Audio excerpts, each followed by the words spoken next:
Sem Tina Brigant, sem pediatrinja, naredila doktorat iz področja nevropediatrije.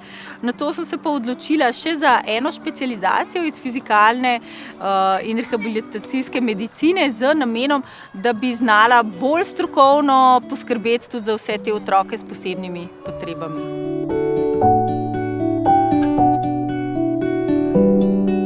Imam tudi 3 otroke, tako da velikokrat rečem, da to pa je velika sreča, ker če imaš zdrave otroke, to je res en velik dar. Jaz imam sina, ki je dovolj star, da se odloča že o tem, kaj bo študiral. In ko sem razmišljala v pogovorih z njim in njegovimi prijatelji in ko nisem mogla priporočiti poklica zdravnika, čeprav mislim še danes, da je to eden najlepših poklicev, nisem mogla reči, priporočam, pojdite na medicino, zadovoljni boste. In to mi je dalo misliti. Ker na vse zadnje, če ne bomo nečesa spremenili zdaj, kdo bo hotel še študirati medicino, kdo si bo še želel biti zdravnik, kdo bo hotel toliko vlagati v ta težek, naporen, ampak silno lep poklic. Meni ni vseeno, kdo bo mene zdravil čez nekaj let. Jaz sem zelo žalostna, ko mi kdo pove, da spadam med te pohlepne, pogoltne zdravnike. Ko vidim to dihotomijo med bolniki in med zdravniki. Kot da se namensko ustvarja en velik prepad.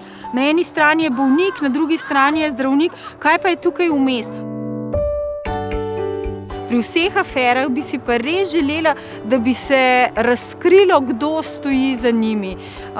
Ne nazadnje to meče zelo slabo luč na vse nas, ki delamo pošteno, ki delamo tako, kot je prav. Tako da ja, jaz bi si želela, da bi morda država vložila malo več napora v to. Ne smemo pozabiti, tukaj je farmacija, tukaj so proizvajalci različne opreme. Ne nazadnje, tukaj je gradbeništvo, ki gradi bolnice, gradi razne prizidke, skrbi za razne anekse, ki podražijo vse te gradnje.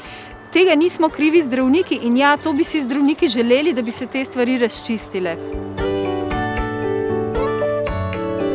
Mladi zdravniki smo se spontano povezali, organizirali konec leta 2016, ko smo ugotovili, da pravzaprav ne moramo več tako delati. Ne, da bi nas zelo zanimala politika, ampak smo ugotovili, da pravzaprav način dela v ambulantah, preobremenjenost, tudi zahteve do nas in način, kako se dela z bolniki, da to ni tisto, zaradi česar smo mi študirali in da to ni tisto, kar smo si pravzaprav želeli. Mladi zdravniki smo pa sicer tako pripravniki kot specializanti različnih specialnosti in potem tudi mladi specialisti do 5 let po specialističnem izpitu.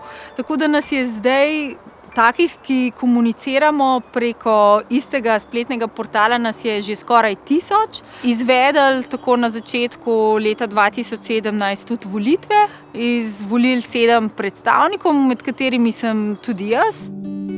Verjetno bo treba marsikaj spremeniti.